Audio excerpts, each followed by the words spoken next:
The divisional. Ladies and gentlemen, we're here. That's it. Playoff time. Championship football, folks. Championship caliber football. That's all we're seeing now. That's all you're going to get until February. It's championship football, folks. All right, we're talking about Baltimore Ravens going up against the Houston Texans. We're diving right in. The last time these two teams met, week 1, Baltimore Ravens 25, the Houston Texans 9. It was a bad look. It didn't look good for the squad. All right, but they're here now. They're ready. They're raring to go. They're winners. They beat the number 1 defense. Okay, they're coming in. They're ready to go. CJ's ready. He's ready to do this. Brady. This is crazy here. We're talking about Baltimore's giving the Texans 9.5 points. It's 43.5 on the over and on the under. Okay? How are you going to give CJ Stroud 1 point, folks? 1 point. This kid's balling. He's on fire. He reminds me of NBA Jams back in the day when that guy got it and then he's on fire. He's just making them. It didn't matter. You can try and stop it. You can try and block it. It's going in every time. CJ Stroud's having a hell of a season. The Texans coaching staff, hell of a season. They're hitting on everything. Everything is just pointing in the direction of straight fire for the Texans. But it comes to a crossroad because the Baltimore Ravens are arguably the best team in the NFL, at least, if not NFL, definitely AFC, more likely NFL. Brady, Baltimore Ravens, Houston Texans. Who do you got? Why? And let's go. Let me hear it. Good take. The Baltimore Ravens, you said it. They're the number 1 team in the football until proven otherwise, because every other team that has some spice to them, they've beaten. They clobbered the 49ers, who everyone says is the best team. So it's hard for anyone to say that the Houston Texans are coming in here and handle business similar to how they did versus the Cleveland Browns. Because while the defense, they may be able to push the ball on the defense like they did versus the Cleveland Browns, I don't know if they're going to be able to slow down the offense like they did versus Cleveland Browns, right? You knew Joe Flacco was going to go out there and try to throw things crazy, try to make craziness happen. Lamar has been a lot cooler this season. He's not going crazy. Everything's not a run play. Everything's not a deep ball. He's got wide receivers now. He's got tight ends he loves. So he's got the weapons around him, and he still has the ability to move when he actually needs to. It's a hard, scary situation, I think, for the Houston Texans. But I do like them scoring points here. So I like the over-under here. I like the over on the over-under of 43.5. So even if the Ravens clobber them, I think I still would like the over-under, because the 3 of the last 4 games where they played their starters, not counting Week 18, they basically covered the over of this game themselves. So if the Houston Texans don't show up, I can almost count on the Ravens to give me the over in this one. But I like the overs here. I like the over, like I said. I like the Baltimore Ravens to win this one. I think there's just too much. They're too complete of a team for the Houston Texans to overcome. The 9 points is a lot. I'd probably just play money line if I had to play it. I guess I think I'd go with the Baltimore Ravens covering it. I think the Cinderella story can end here, and the Ravens could clobber them, continuing with their trend. What about you, Charlie? Great setup, Eddie. Good take, Brady. I got to go Ravens here. The thing that scares me, as well as CJ Stroud has played, is the type of pressure at home that the Ravens can create. Only giving up 17 points per game at home, and they've faced a lot of challenges, as Brady highlighted throughout the season. That worries me about CJ Stroud. The kid showed all kinds of poise. He has not blinked under pressure as well. His ball placement has been superb. He doesn't turn the ball over. Everything you could ask from a veteran quarterback, and you're getting it out of a rookie. So hats off to him. I just like the Ravens to be able to create pressure, make life tougher on him in sub 30, degree temperatures. It's be an adjustment for them. And Brady kind of touched on it with Lamar not running as much and all these things. Like, that's why I really do favor the Ravens, because Mars got both of those in the bag coming into this game. He's healthy. He's as healthy as he's been at this point in the season, maybe in his career. Playing MVP type ball. He's not turning the ball over either, and he's got weapons.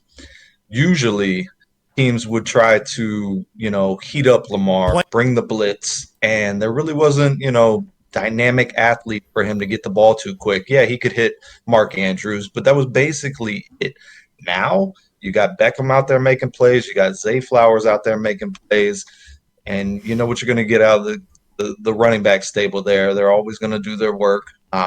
So I think the Ravens just got a little bit too much for the Texans to overcome. Now, Houston's live. Houston is live. I could see them winning the game. Don't get me wrong. I'm not throwing dirt on them at all. They've been spectacular and very fun to watch this whole season. But it's a show. I got to choose a side. I'm going to drop the points with the Ravens. I like the under on this one. I'm thinking like 27-17, but it should be a pretty close game. That's only 10 points that I'm saying is going to be the difference. That's 2 scores. It very Tampa well Bay could be a Buccaneers. one-score game going into the fourth quarter. I just think Baltimore's got a few more horses than what the Texans have to giddy up with, and I'm going to take the Ravens. How about you, Ed? No doubt. I mean, this is going to be a banger of a game. I'm going to go ahead and I'm going to take the Baltimore Ravens. I'm going to take the Texans. I'm going to take the Texans with the points. I'm going to ride the Cinderella story. I'm going to jump in the glass slipper and see if the shoe fits. I'm going to continue this on. They've had an incredible season, and I just think that this time they're going to score a little bit more than 9 points. I mean, I guess my argument could be said for both teams because in week 1, the Ravens look a little bit more high power than they looked in week 1, and Lamar didn't look very good week 1. He only had 180 yards passing. He didn't have a rushing touchdown. He didn't have a passing touchdown. Zay Flowers only had 87 yards receiving. Justice Hill had 2 rushing touchdowns in that game, but outside of that, they really didn't have too much offense against this Texans defense.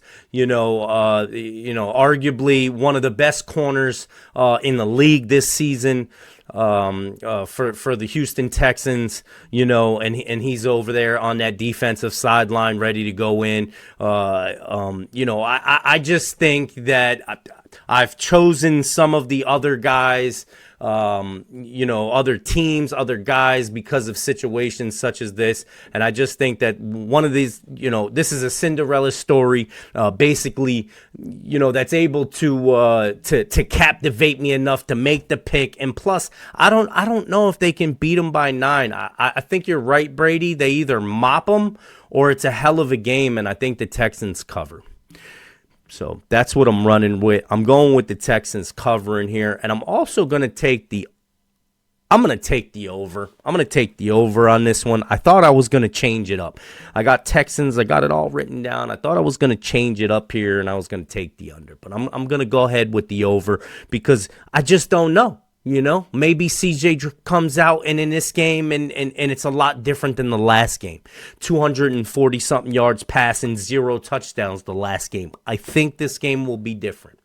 Gentlemen, do we have anything else to add here for this Baltimore Ravens game? And I know, Charlie, you're right, but off camera we talked about it a little bit, and you're like, they're both different teams.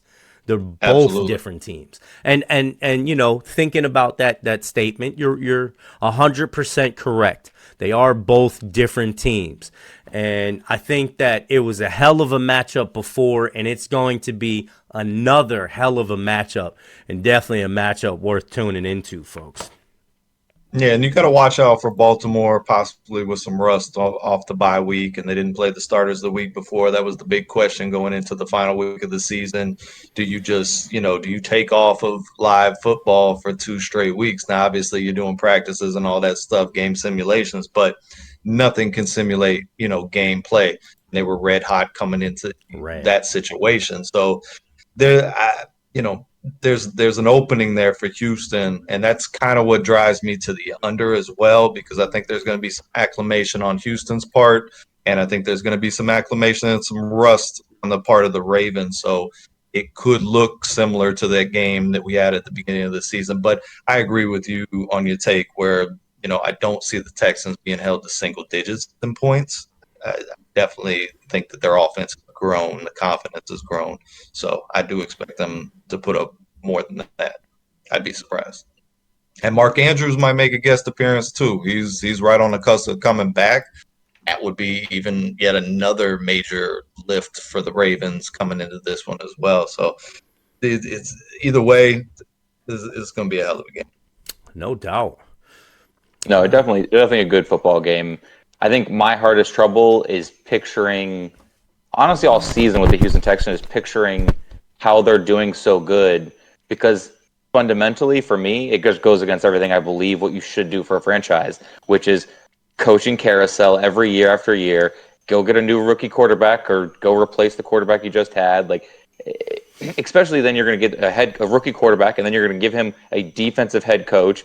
And then you're giving him an offensive coordinator that was never an offensive coordinator. Like, everything in my mind when I see this pictures is an ugly season, bad turnouts, and then here they are kicking ass and taking names. So it's hard. It's hard for me to put good or bad why the Texans are playing the way they are.